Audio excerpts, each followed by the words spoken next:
What's up, friends? Today we're studying ecosystem ecology part 1. What's an ecosystem? Interacting communities.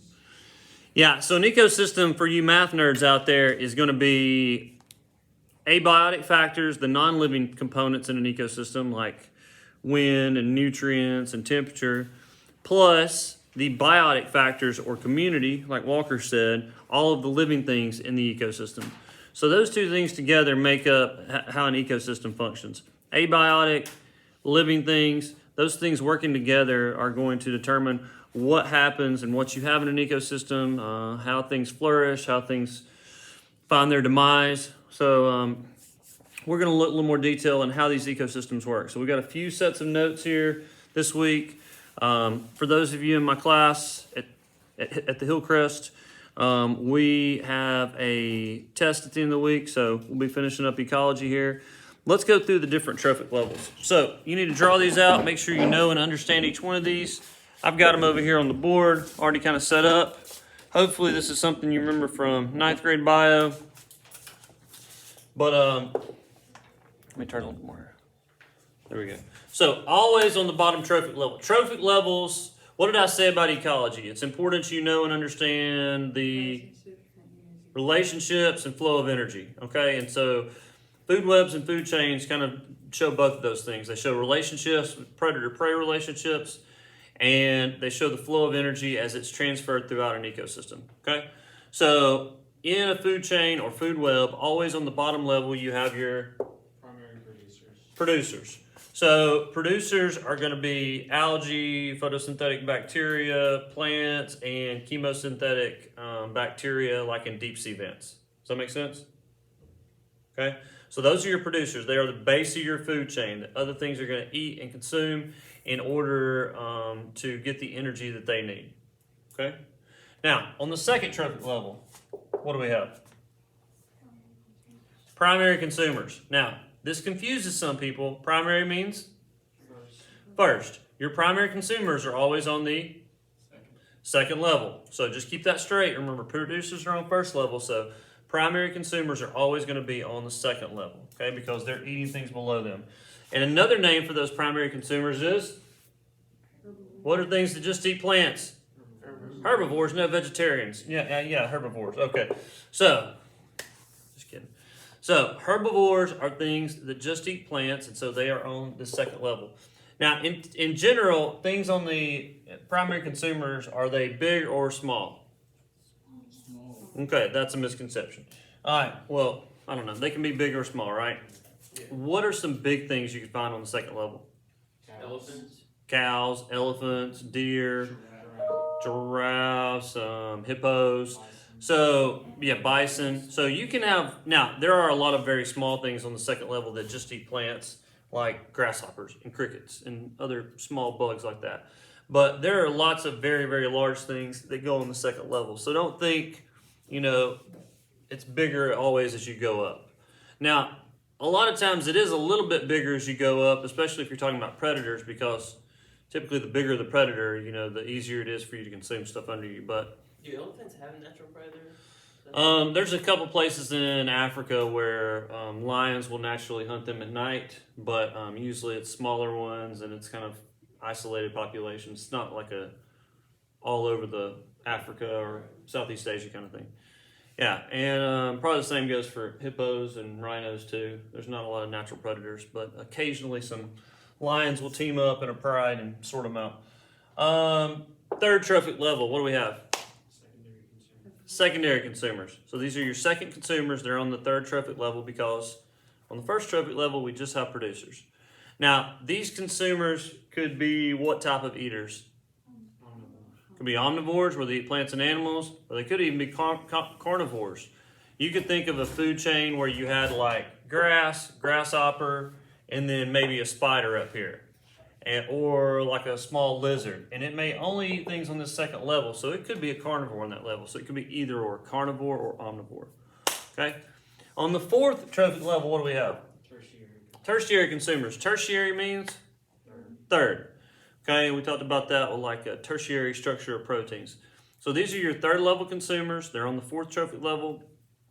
What type of eaters would they be? could be carnivores, it could be omnivores.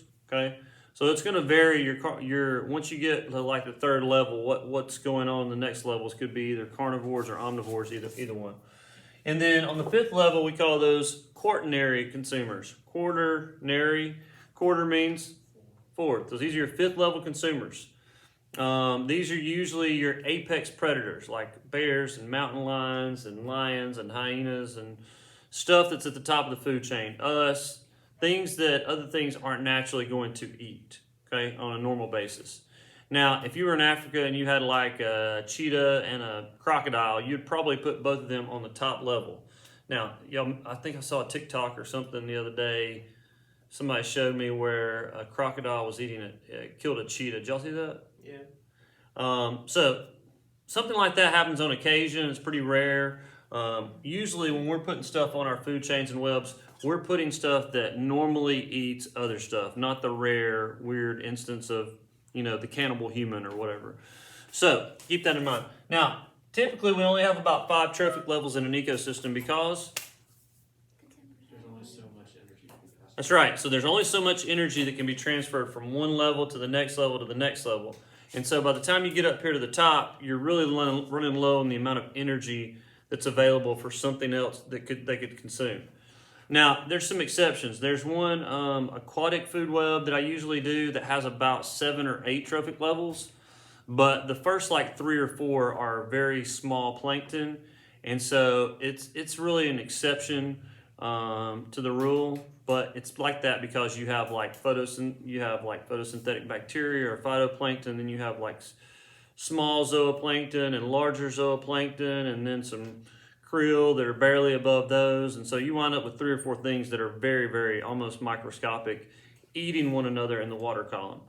But normally on land, you're going to wind up probably 5 is about the tops. Yes? What would make the consumers in the third and fourth levels different?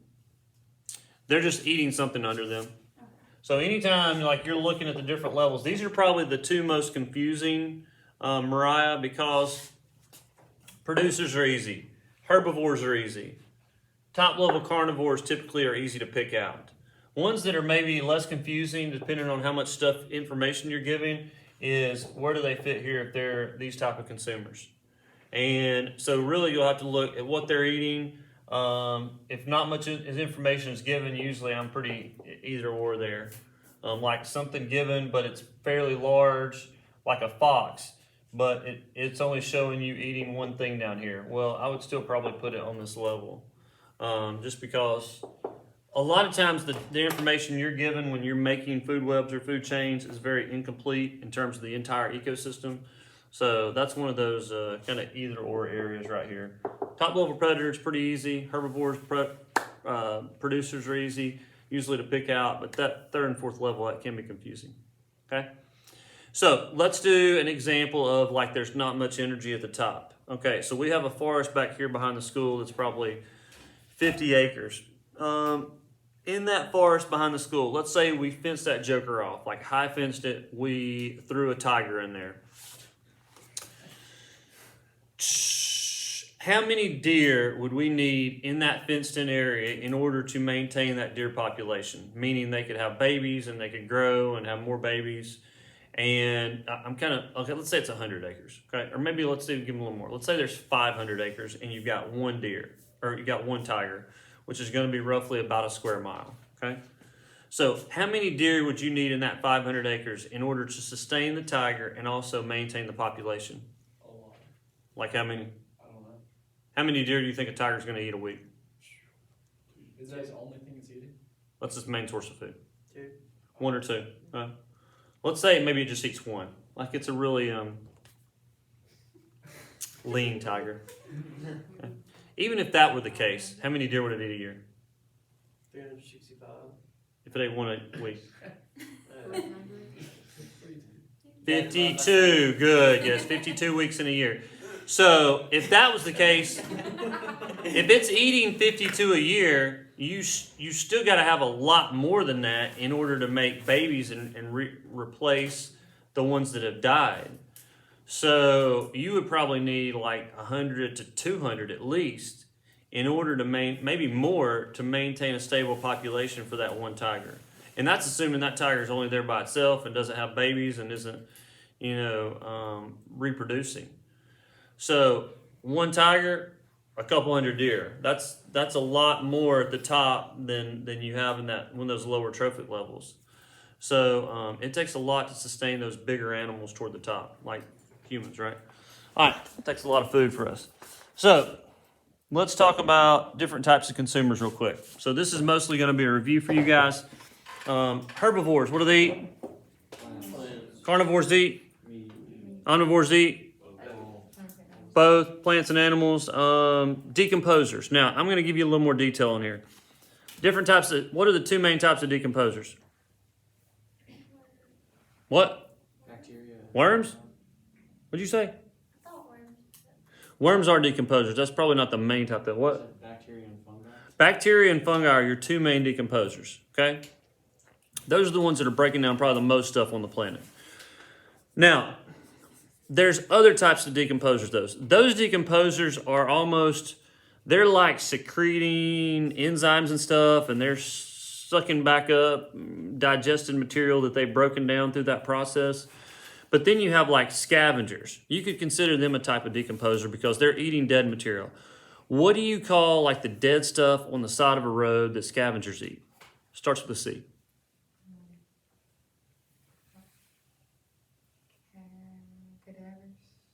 That's dead people. Carrion. Carrion, I think. So that's like dead animals on the side of the road. So there's a lot of scavengers that eat those dead things and break them down. And then you have this other group called detritivores. Detritivores are, Katie, like your earthworms and millipedes and crabs and stuff like that are eating broken down little bits of plant and animal material called detritus or detritus, however you want to say it. So that's really the different types of decomposers. And these are kind of the cleanup crew for the environment. They are breaking down stuff that has died and recycling it, okay?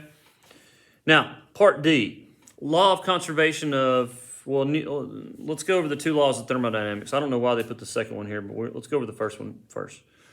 The first law of thermodynamics tells us what? Energy is neither created nor destroyed. Okay, energy is neither created nor destroyed, just transferred or transformed, okay? So we're not magically coming up with energy. We're not magically deleting energy. It's either neither created nor destroyed. It's just transferred or transformed. Now, the second law of thermodynamics, both these come into play in how ecosystems works. So energy is transferred. We talked about like organisms eating one another on a food web or food chain. Now, when that energy is transferred from one organism to the next, when it eats something, is it transferred efficiently? No. What happens to a lot of that energy? Well, 90% Lost as what? was heat. Okay, so 90% of that energy is lost as heat back to the environment. So you just sitting here in the room hanging out, I mean, like if you take your body temperature, it's staying pretty close to 98 degrees, right? So it's not magically doing that because it's not near 98 degrees in this room. It's what's the temperature in here? Anybody want to guess? 70, 75, okay? So we're maintaining a temperature way above that. How does that happen? From your space. Okay, the reactions in our body are giving off energy and they're also producing heat on the side. And so a lot of that energy is then released into the environment as we're using that energy, okay? Now on 1241, they've got an energy pyramid here. I have never thought about this until this morning, but I thought, this is always in joules, which a lot of energy is measured in for the environment or for scientific purposes. But it would seem to me, if we're talking about eating stuff, why not just put this in calories? I think it would make more sense to students, right? Like how many calories are at each level? We're eating calories. Who knows? They use calories on that study on 1240. Anyway, that's a suggestion for you 3 people out there who might go into science. So, what 10%? So energy is, okay, so the second law of thermodynamics. Energy is neither created nor destroyed. It's transferred or transformed is the first law. And the second law says that energy is not transferred very efficiently. It's always moving toward a state of disruption called entropy. So, or state of disorder. Now, basically what that means is the energy isn't transferred very efficiently. You can think of it like in your car. So you put gasoline in your car and that gasoline burns in order to move your car around. What percent of the energy from that gasoline actually goes to moving your car? How efficient is it? Not very, Like how much? like about 10%. I think it's about 15 or so. It's not much more than that. Maybe 20, depending on what kind of car. Some cars, it may be closer to 10%. So what happens to the other 85% in a car? Yeah, I mean, if you've ever opened up the hood of a car, it's pretty hot, right? So a lot of energy is given off as heat that's not useful energy there. So yes, a lot of that energy is released. It's not very useful, proceeds toward that state of disorder. And we see this in food chains and food webs because only 10% travels from one level to the next. The other 90% or so is released. Now, to give you a little bit better idea, that doesn't really tell the whole story. When I asked this question this morning, I said, what's the other energy released as? Somebody said poop. And that is true. Some energy that we consume is released, or things that are really undigested or broken down are released as poop. If you look at the previous page, guys, y'all turn to 1236. We got a picture of a caterpillar. This caterpillar is eating, 200 joules worth of energy from the leaf. Half of that energy goes where? Out the pooper shooter. And then you got about 17% of the energy goes where? 33 joules. Did you say 1236? Yeah, it's 1239, sorry, I looked at it upside down. My bad. All right, so 33 joules, or about 17% of the energy goes to growth and development. And then about 33%, or 67 joules, goes to respiration. So just normal energy usage. So the fact is, it takes a lot of energy to maintain those homeostatic processes. And also you got to incorporate some for growing. Now, for most of you guys, since y'all are high schoolers, especially the ladies, y'all are probably done growing for the most part. So most of the energy that you consume is going to go toward what?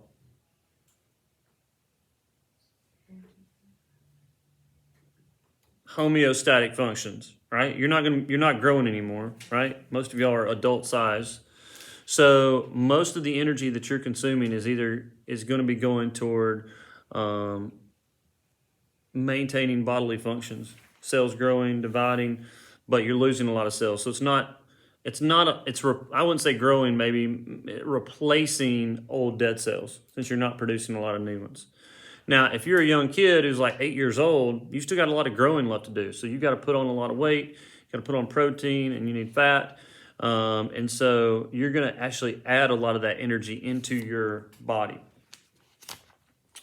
Anyway, next thing, energy production, the global energy budget. So there's another formula you need to know here.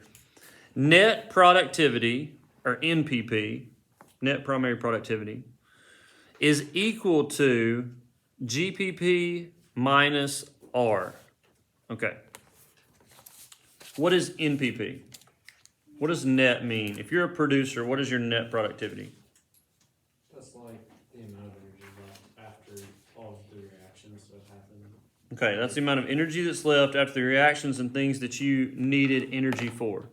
So I know we're good egocentric Americans, and we think plants produce stuff for us. But plants produce stuff to keep them alive and to help them grow, right? And so there's the formula. NPP equals GPP minus R. NPP is what's left over after plants have used some of that material. Maybe we should start with GPP. GPP, gross amount, what does that mean? Total. That's the total amount they're producing. R signifies, Self-preservation. yeah, homeostatic functions, growth, repair, anything of that nature that the plant is using, that self-preservation is going to be fall into that R category, okay? And whatever's left over for the consumer, we could call net, the net productivity. Good. All right, any questions on that one? Yummy. I'm tired. Anybody else have a long weekend? I feel like I worked outside too much this weekend. I should have taken more naps. All right, let's skip over to eutrophication on 1245. How many of you guys have seen a pond and it's covered in green stuff? Is that good or bad? Why is it bad, Walker? Just too many nutrients and because there's Too many nutrients. Good. What kind of nutrients do you think it has too many of? What's the number one cause of eutrophication? Well, algae is what's growing on there, but what's causing the algae to grow? fertilizer. But what's the main nutrient? What? Not nitrogen. Nitrogen's number 2.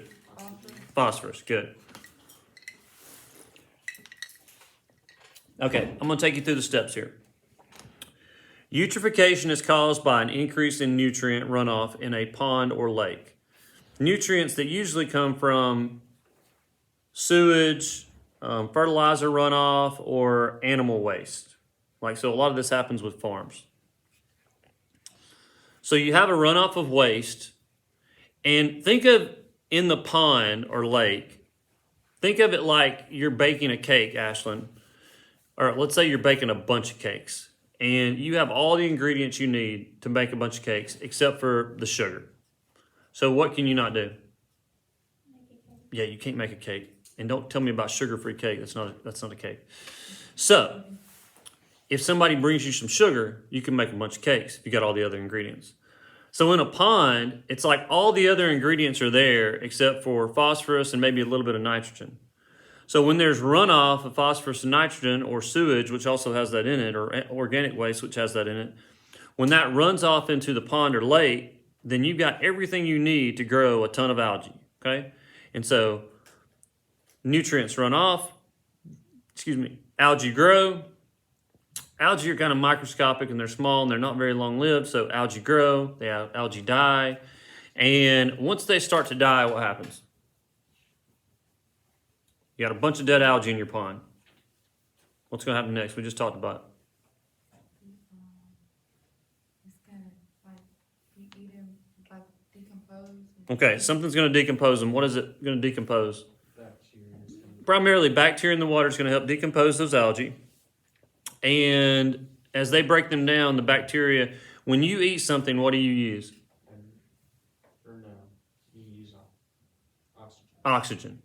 So as those bacteria are eating or decomposing the dead algae in the water, they're going to use up oxygen. And as they start to use up that oxygen, then what happens? There's less oxygen circulating around. Yeah, so less oxygen in the water, O2 levels drop. And then once they drop, then you start having fish and other aquatic organisms that need oxygen in the water, like stuff that has gills, is going to start to die. Because there's very small amount of oxygen in the water. Did y'all know that what percent of the air is made of oxygen? Like 70.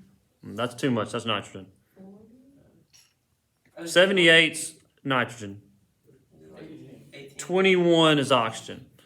So 21%. So out of 1 million particles in the air, 210,000 would be oxygen. Okay? In the water, what's a high number of oxygen in the water, parts per million? 4 is kind of low. About 10. 10's high. Okay? Like a mountain stream with some trout. 10 would be good.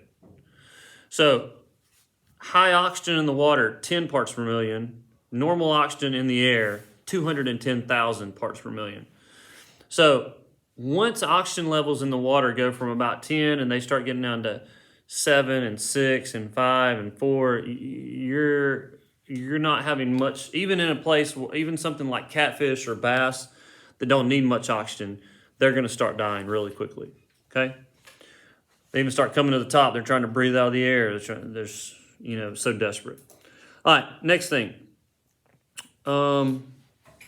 Let's talk about these pyramids here, and we'll come back to production efficiency later. The pyramid of energy. Go back to 1240. So typically, how much energy is transferred from one level to the next? 10%. So they've got a pyramid here, and you can see there's a 10% decline. Oftentimes, they use these questions on the AP exam where how much would be transferred, or how much, if you had this much on the producer level, how much would you have in the tertiary consumers? And so you just have to drop 10 every time. or drop 10% each time. So that should be pretty easy. Now let's talk about the pyramid of numbers. Pyramid of numbers, you would expect to have more organisms where? Towards the bottom. Like if you counted up all the organisms in an ecosystem and put them on their perspective level, where would you expect to have more? The bottom. What's the exception to that? Decomposers. Where would you have more on like the consumer levels than you do on the bottom?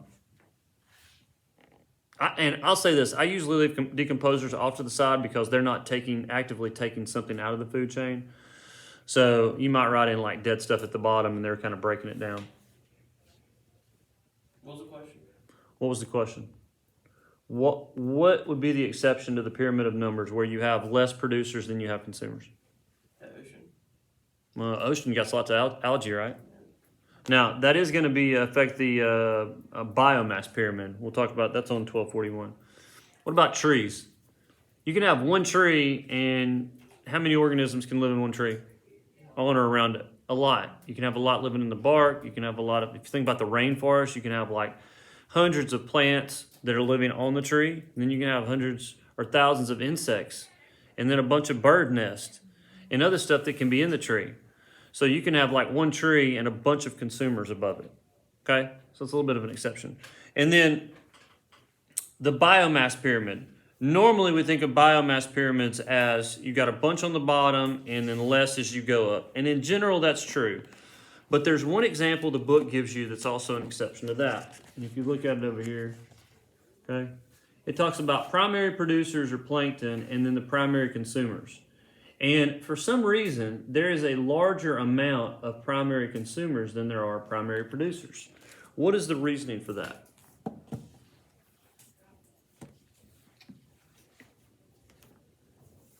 Like whales eat. No, these are like zooplankton. So there's more zooplankton, which are like the animal plankton that are eating the phytoplankton in terms of just sheer biomass. You might explain why? I think the easiest explanation here is, so these phytoplankton, they grow pretty quick, and these zooplankton, the phytoplankton are not really long-lived. So they're growing and then they're getting eaten very quickly. But the zooplankton are living much longer, and so you wind up having a bigger kind of crop of them, and as the phytoplankton are being born, they're eating them, but you have a bunch of those zooplankton that are sticking around for a long time. And so as they get food, they eat it, and you just wind up, you don't really keep many primary producers around because they're being eaten so quickly. Now, the zooplankton can't eat them all because they wouldn't have any food, so you have to have some balance there. But they're eating a lot of them, and so their energy requirements are probably pretty low, and so they can live and eat on them as they produce and actually maintain a smaller number of phytoplankton than there are zooplankton. Anyway, see you guys tomorrow.